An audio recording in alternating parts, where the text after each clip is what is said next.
Last લેક્ચરની અંદર આપણે અનુનાદ વિશે ભણી ગયા કે એલસીઆર એસી શ્રેણી પરિપથની અંદર જે ઇમ્પિડન્સ છે એનું મૂલ્ય લઘુત્તમ થાય ત્યારે પ્રવાહનો કંપ વિસ્તાર મહત્તમ બને છે. આ ઘટનાને અનુનાદ કહેવામાં આવે છે. અથવા એવું પણ કહી શકો કે તંત્રની જે આવૃત્તિ છે, પ્રાકૃતિક આવૃત્તિ અને બાહ્ય આવૃત્તિ છે, બે સમાન થાય ત્યારે અનુનાદ થાય છે. આ ઘટનાનો ઉપયોગ મિત્રો આપણે જ્યારે રેડિયો સ્ટેશન છે એ ટ્યુન કરીએ છીએ ત્યારે જે તે સ્થળેથી જ્યાંથી આ રેડિયો સ્ટેશન છે એમાં સમાચાર રિલે કરવામાં આવતા હોય આપણા ઘર સુધી એ તરંગો પહોંચે છે, એન્ટેના ઉપર આપાત થઈ અને રેડિયોની અંદર એ સ્ત્રોત તરીકે વર્તે છે. અંદરની આવૃત્તિ અને આ તે સ્ટેશનથી મોકલવામાં આવેલા તરંગો છે, સ્ત્રોત છે, એની આવૃત્તિ બે સમાન થાય ત્યારે રેડિયો સ્ટેશનની અંદર આપણે અવાજ સાંભળીએ છીએ, એને આપણે ટ્યુન કર્યું એવું કહીએ છીએ. તો મોટા ભાગે આવા પરિપથની અંદર આ અનુનાદની ઘટના છે એ જોવા મળતી હોય છે. હવે આપણે જોઈએ છીએ કે આ અનુનાદની ઘટના છે એને થોડી યાદ કરી લઈએ. તો મિત્રો એલ અને સી ધરાવતા એસી પરિપથો હોય, બંને હોવા જોઈએ. એમાં આઈએમ વિરુદ્ધ ઓમેગાનો આલેખ દોરો તો તમને આ પ્રમાણેનો આલેખ છે એ મળે છે. આ પ્રેક્ટિકલી આલેખ પ્રયોગ દ્વારા દોરવામાં આવેલો હોય. તો આ જે આલેખ છે એને અનુનાદ વક્ર કહેવામાં આવે છે. હવે આ આલેખ છે એ બે જુદા જુદા પ્રયોગો દ્વારા દોરાયેલા આલેખો અહીંયા બતાવ્યા છે 1 અને 2. વોલ્ટેજ સ્ત્રોતનો કંપ વિસ્તાર જેને આપણે વીએમ કહીએ છીએ, કારણ કે આપણે જે એલસીઆર એસી શ્રેણી પરિપથની અંદર વોલ્ટેજ લાગુ પાડીએ છીએ, voltage VM sin omega T માં વીએમ પદ એ એનો કંપ વિસ્તાર છે. અને ઓમેગા આવૃત્તિના વોલ્ટેજ વડે સંચાલિત એલઆરસી અથવા એલસીઆર પરિપથ માટે આપણને મળતો પ્રવાહ કંપ વિસ્તાર, પ્રવાહ જે મળે છે એનો કંપ વિસ્તાર Im બરાબર Vm upon mod Z.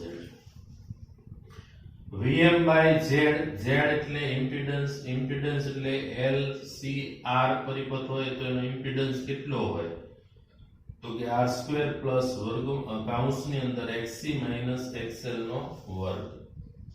જ્યાં XC છે એને આપણે શું નામ આપ્યું છે મિત્રો?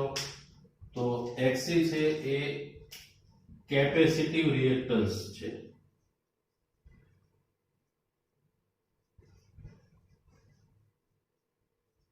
અથવા એ કેપેસિટરનો અવરોધ ગણો તો પણ વાંધો નથી. અને XL છે એ ઇન્ડક્ટિવ રિએક્ટન્સ છે.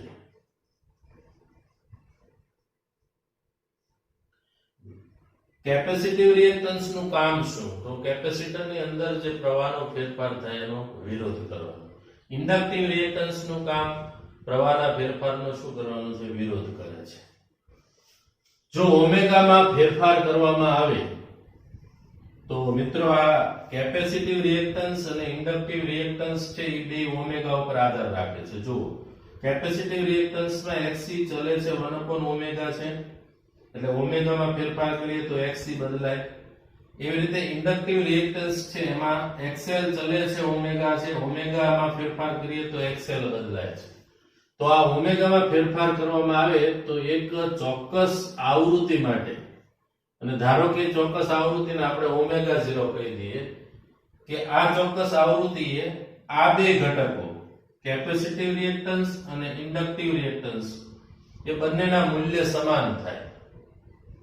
બેના મૂલ્ય સમાન થાય એટલે બંને એકબીજાની અસર શું કરે? નાબૂદ કરે. તો જે આવૃત્તિએ સમાન થાય છે એ આવૃત્તિને આપણે નામ આપી દઈએ અનુનાદ આવૃત્તિ. અને અનુનાદ થાય એ વખતે શું થશે તો કે આ જે આખું પદ છે એ અવરોધ છે, V upon અવરોધ છે. તો અવરોધ ઘટે તો પ્રવાહનું મૂલ્ય શું થાય? વધે છે.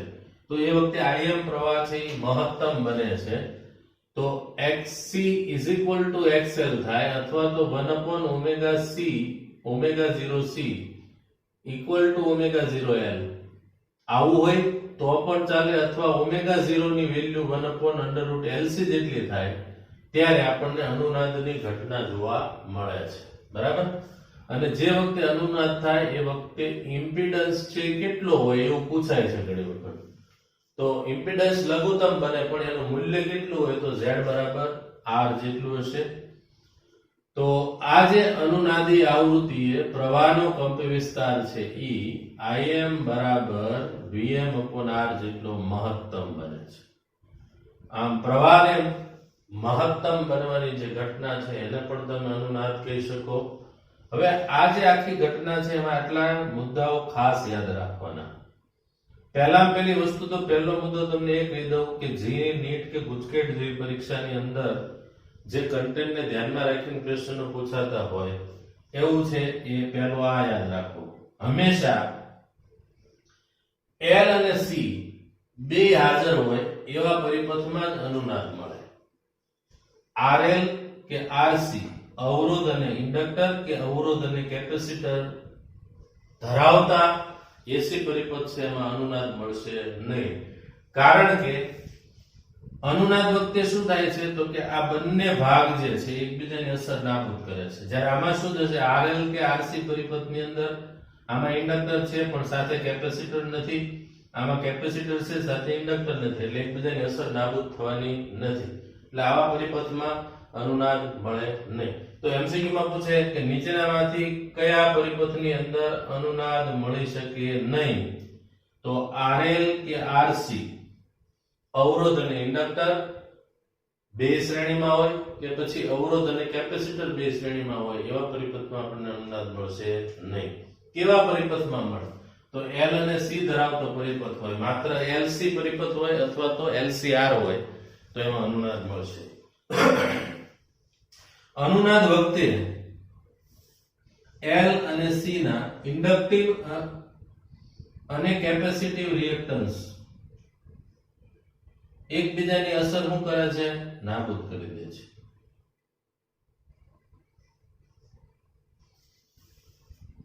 તો એકબીજાની અસર નાબૂદ કરે એટલે આ ભાગ 0 થઈ ગયો. તો XL અને XC અનુનાદ વખતે શું થશે? જ્યારે અનુનાદ થાય ત્યારે XL અને XC છે એ બે એકબીજાની અસર નાબૂદ કરી દે છે. એ વખતે ઇમ્પિડન્સ કેટલો હોય? તો ઇમ્પિડન્સ છે Z બરાબર R હોય છે. અથવા એવું કહી શકીએ કે ઇમ્પિડન્સ છે લઘુત્તમ બને. એ વખતે તમને અનુનાદીય આવૃત્તિનું પૂછે તો અનુનાદીય આવૃત્તિ એટલી છે. બરાબર. તો આ બધા જે પોઈન્ટ્સ છે એ JEE નીટ એક્ઝામ માટે ખૂબ અગત્યના છે, એને નોટ કરી લેશો મિત્રો.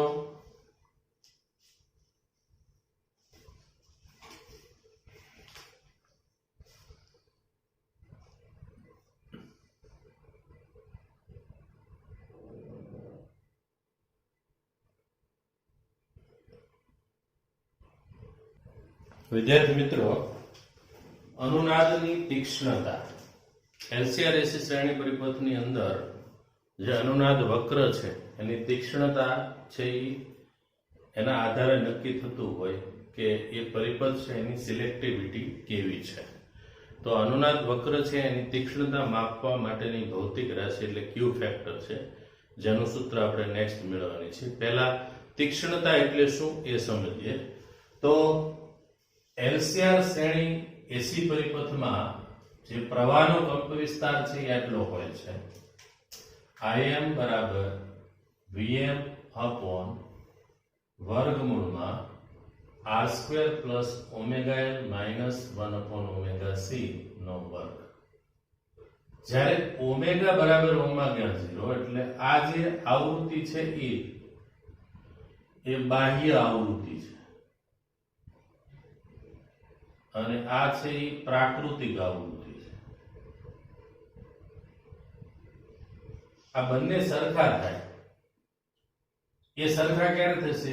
જ્યારે આ ઓમેગા નું મૂલ્ય છે 1/√LC જેટલું થાય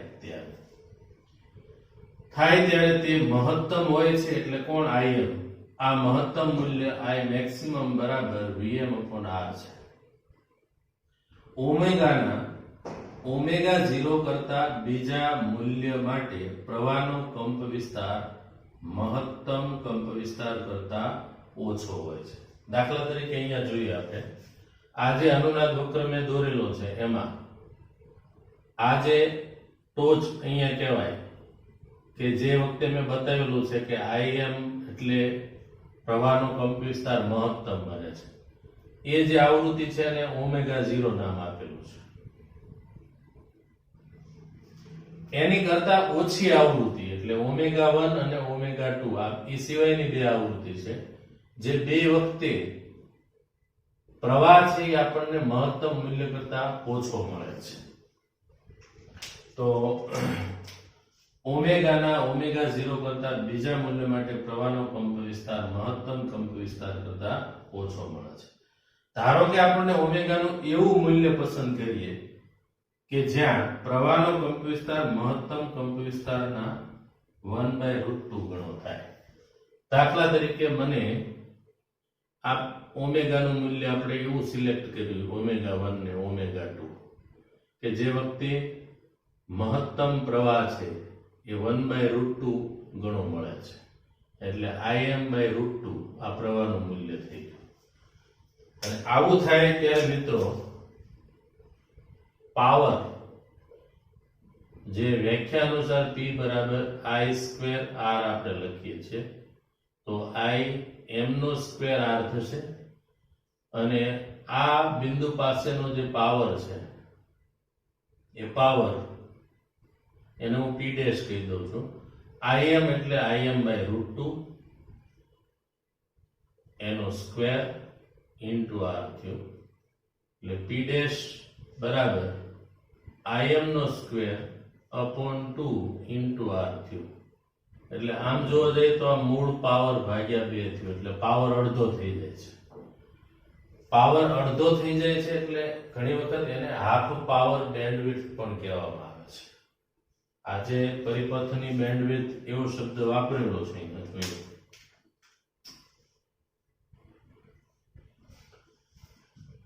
તો અહીંયા આપણે ઓમેગાના એવા બે મૂલ્યો લીધા છે કે જે બે વખતે પ્રવાહ છે એ જે મહત્તમ પ્રવાહ છે એનો 1/√2 ગણો થઈ જાય છે. તો એ આવૃત્તિ છે ઓમેગા 1 ને ઓમેગા 2. હવે આ ઓમેગા 1 ને ઓમેગા 2 છે એમાં ઓમેગા 1 ઓમેગા 0 કરતા નાના છે અને ઓમેગા 2 એ ઓમેગા 0 કરતા મોટા છે. ધારો કે આપણને ઓમેગાનું એવું મૂલ્ય પસંદ કરીએ કે જ્યાં પ્રવાહનો કંપ વિસ્તાર છે એ √2 ગણો થાય 1/√2 ગણો થાય તો આ ત્યારે પાવર કેટલો થઈ જાય છે તો મિત્રો પાવર અડધો થાય છે. યાદ રાખજો આ મૂલ્ય માટે પરિપથ વડે વ્યય પામતા પાવરનું મૂલ્ય અડધું થઈ જાય છે. તો અહીંયા લખી દીધું છે નવો પાવર P/2 ક્યારે મહત્તમ પ્રવાહ છે 1/√2 ગણો થાય ત્યારે. આ બે મૂલ્યોને ઓમેગા 1 ને ઓમેગા 2 વડે આપણે અહીંયા દર્શાવી દીધા છે અને નામ આપી દીધા છે જેમાં એક ઓમેગા 0 કરતા મોટું છે અને બીજું ઓમેગા 0 કરતા નાનું છે. તો આ બંને મૂલ્યો ઓમેગા 0 ની આસપાસ સંમિત રૂપે હોય છે સરખા અંતરે. તો ઓમેગા 1 આપણે શોધવો હોય તો ઓમેગા 0 પ્લસ ડેલ્ટા ઓમેગા કરવું પડે અને ઓમેગા 2 શોધવો હોય તો ઓમેગા 0 માઇનસ ડેલ્ટા ઓમેગા કરવું પડે. તો આ બંને આવૃત્તિ વચ્ચેનો તફાવત omega 1 minus omega 2 equals to 2 delta omega ને પરિપથની બેન્ડ વિડ્થ કહેવામાં આવે છે. બેન્ડ એટલે પટ્ટો, વિડ્થ એટલે પહોળાઈ. એટલે આટલો જે વિભાગ છે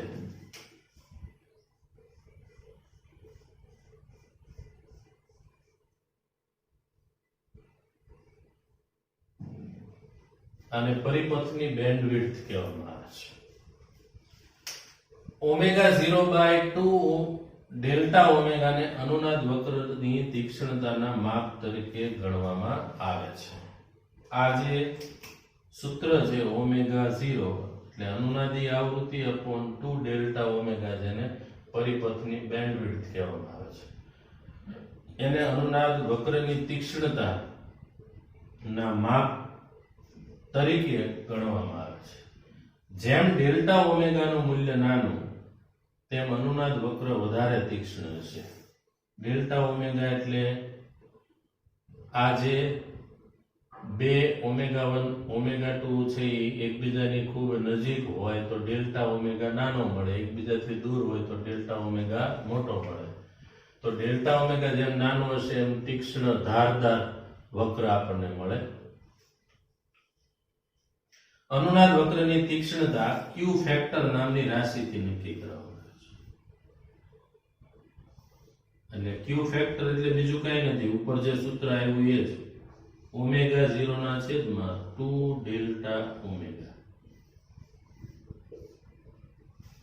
હવે ડેલ્ટા ઓમેગા છે આપણે મેળવવાનું રહે. ઓમેગા 0 ની વેલ્યુ તો આપણને ખબર છે ઓલરેડી 1/√LC થાય, પણ ડેલ્ટા ઓમેગા એટલે શું?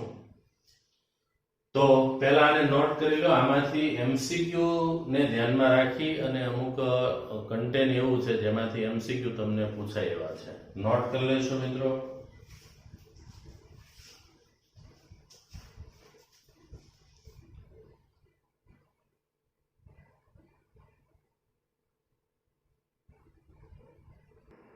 વિદ્યાર્થી મિત્રો, અનુનાદ વક્રની તીક્ષ્ણતા માપવા માટેનું ક્યુ ફેક્ટરનું સૂત્ર તારવું. અનુનાદ વક્ર છે એની તીક્ષ્ણતા નક્કી કરવા માટેની રાશિ એ ક્યુ ફેક્ટર તરીકે ઓળખાય છે. ક્યુ ફેક્ટર એટલે અનુનાદ વક્રની તીક્ષ્ણતા ક્યુ ફેક્ટર નામની રાશિથી માપવામાં આવે છે. ક્યુ બરાબર omega 0/2 delta omega. Delta omega આ સૂત્ર છે એમાં ઓમેગા 0 આપણને ખબર છે 1/√LC થાય, પણ ડેલ્ટા ઓમેગા કેટલું એ આપણને ખ્યાલ નથી. એટલે સૌથી પહેલા ડેલ્ટા ઓમેગા મેળવીએ. ડેલ્ટા ઓમેગા મેળવવા માટે આપણે કોઈ એક કોણીય આવૃત્તિ ઓમેગા 1 લઈ લઈએ કે ઓમેગા 1 બરાબર ઓમેગા 0 પ્લસ ડેલ્ટા ઓમેગા થાય ત્યારે કંપ વિસ્તાર છે એ પ્રવાહનો કંપ વિસ્તાર Im એ Im max √2 થાય છે. તેથી ઓમેગા 1 માટે Im બરાબર Vm upon √r² plus omega 1 L minus 1/ઓમેગા 1 c નો સ્ક્વેર થશે. આ જે સમીકરણ છે એને બે નામ આપી દો, સમીકરણ 2.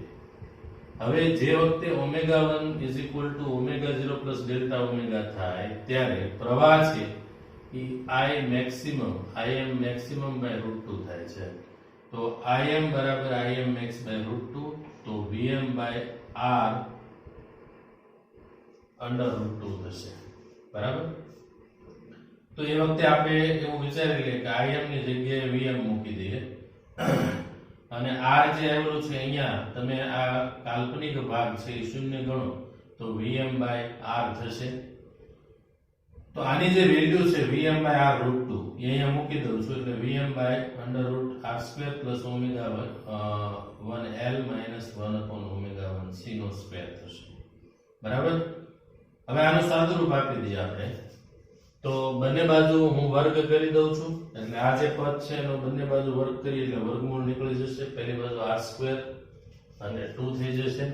આ 2r² આ બાજુ આવશે, આ r² પહેલી બાજુ લઈ જાવ એટલે 2r² માંથી એક r² બાદ કરી દઈએ એટલે r² વધ્યા ઓમેગા 1 L માઇનસ 1/ઓમેગા 1 c નો સ્ક્વેર.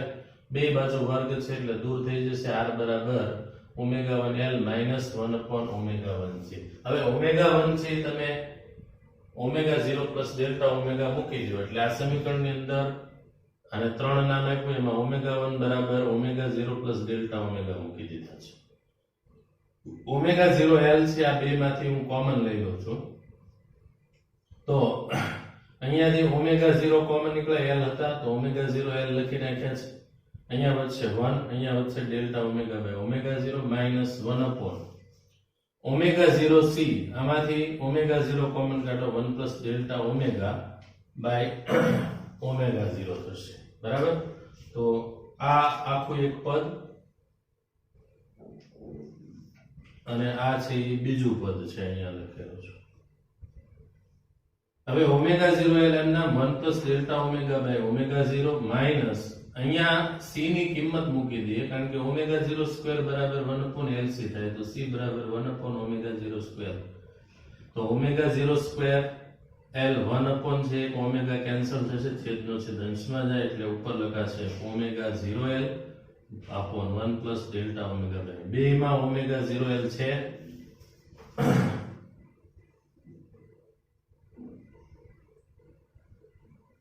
તો કોમન લઈ લઈએ શું એટલે r બરાબર omega 0L 1 plus delta omega by omega 0 minus 1 upon 1 plus delta omega by omega 0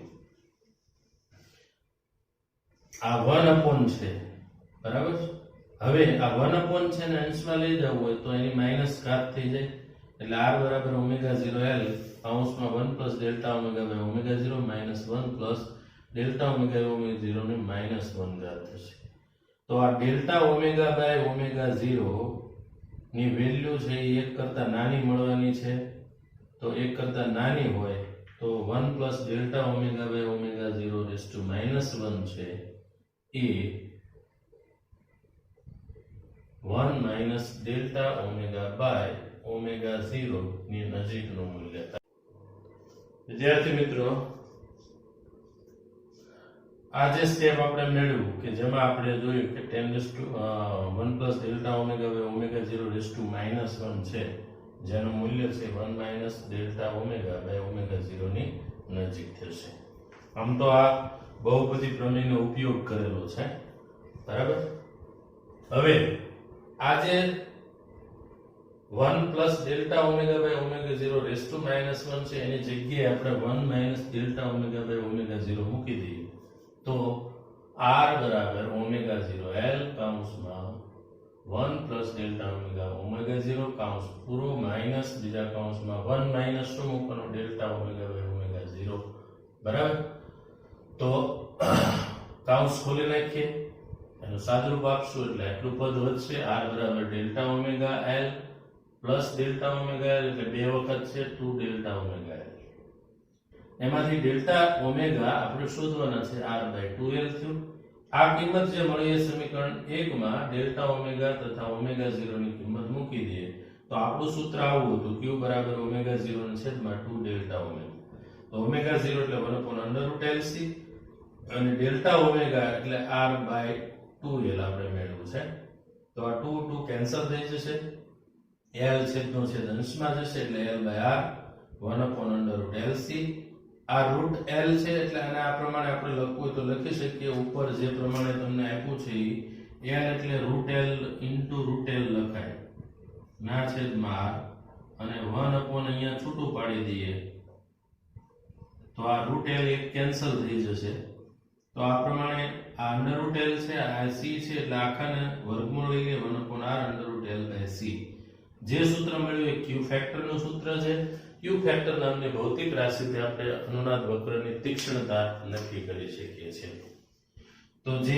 r l અને c ઘટકો ઉપર આધારિત છે મિત્રો યાદ રાખજો q ફેક્ટર નું મૂલ્ય શેના પર આધાર રાખે છે તો r l અને c પર બરાબર આ જે q ફેક્ટર નું મૂલ્ય છે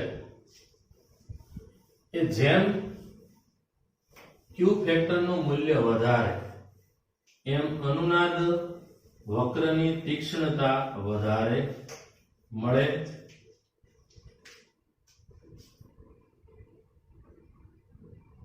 જેમ q ફેક્ટર મોટો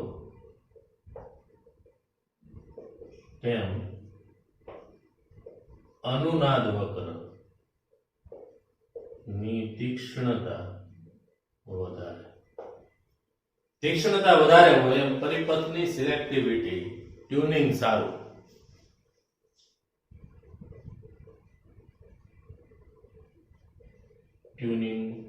સારું પરિપથની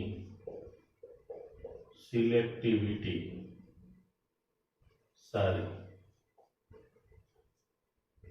હવે q ફેક્ટર સારો જોતો હોય તો q ફેક્ટર નું મૂલ્ય સારું મેળવવા માટે આપણે આવું કરી શકીએ q ફેક્ટર એટલે આપણે ઓમેગા 0 છેદમાં 2 ડેલ્ટા ઓમેગા છે તો ડેલ્ટા ઓમેગા નાનો હોય એમ ક્યુ આપણને મોટો મળે. હવે ડેલ્ટા ઓમેગા છે એ કોના ઉપર આધાર રાખે છે? તો delta omega R upon 2l પર આધારિત છે. l નાનો હોય અને l મોટો અને r નાનો હોય તો ડેલ્ટા ઓમેગા છે એ ડેલ્ટા ઓમેગા ક્યાં આવે છે? છેદમાં. તો એનું મૂલ્ય શું થશે? તો કે ડેલ્ટા ઓમેગા તમારે નાનો બનાવવું હોય તો l છે એ આપણે મોટો લેવો પડે અને r છે એ નાનો લેવો પડે તો ડેલ્ટા ઓમેગા નાનો મળે. અને ડેલ્ટા ઓમેગા જેમ નાનો હશે એમ ડેલ્ટા ઓમેગા એટલે બેન્ડવિડ્થ થઈ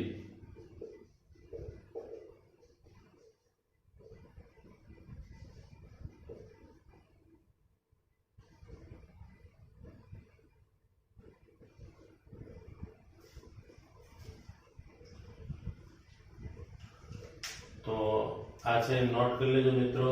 એમસીક્યુ માટે ખાસ અગત્યનું છે ક્યુ ફેક્ટરનું સૂત્ર. વચ્ચે જે મેથેમેટિકલી આવે તમને આમ તો આ થિયરી સ્વરૂપે આખો ક્વેશ્ચન એટલે નહીં પૂછાય કે મેથેમેટિકલી આપણે અહીંયા કોઈ જરૂરિયાત આ ક્વેશ્ચન માટે નથી. સાબિતી ડાયરેક્ટ આપણે આ મૂકી શકીએ છીએ પણ તમને સાબિત કરીને એટલે આપેલું છે. પરીક્ષાની દ્રષ્ટિએ અગત્યનો ક્વેશ્ચન નથી પણ આ સૂત્ર જે ક્યુ ફેક્ટરનું છે એ મેળવવા માટે આપણે આ બધું પ્રક્રિયા કરવી પડી. બાકી એટલો બધો ઇમ્પોર્ટન્ટ ક્વેશ્ચન નથી. મારી ગણતરી તો એ બોર્ડ લેવલે પૂછાય એવો ક્વેશ્ચન નથી. છતાં પણ અમુક મેથેમેટિક્સ જે જરૂરી છે એ મેળવવા માટે થઈને આપણે પૂરી સાબિતી આપેલી છે. ઓકે, તો q બરાબર 1/r √l/c ક્યુ ફેક્ટરનું સૂત્ર છે. ક્યુ ફેક્ટર છે એની મદદથી અનુનાદ વક્ર છે એની તીક્ષ્ણતા નક્કી થાય છે. તીક્ષ્ણતા જેમ વધારે એમ ક્યુ ફેક્ટર નું મૂલ્ય પણ વધારે છે. ટ્યુનિંગ સારું હશે, પરિપથની સિલેક્ટિવિટી સારી હશે.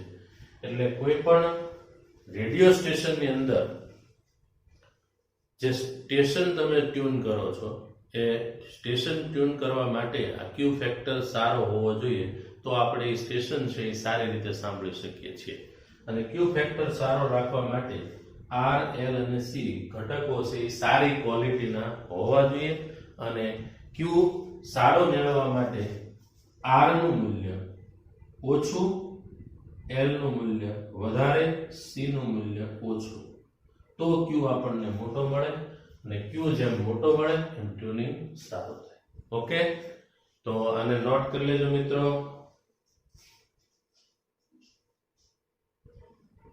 ફરી પાછા આપણે નેક્સ્ટ લેક્ચર્સ છે એમાં મળશું.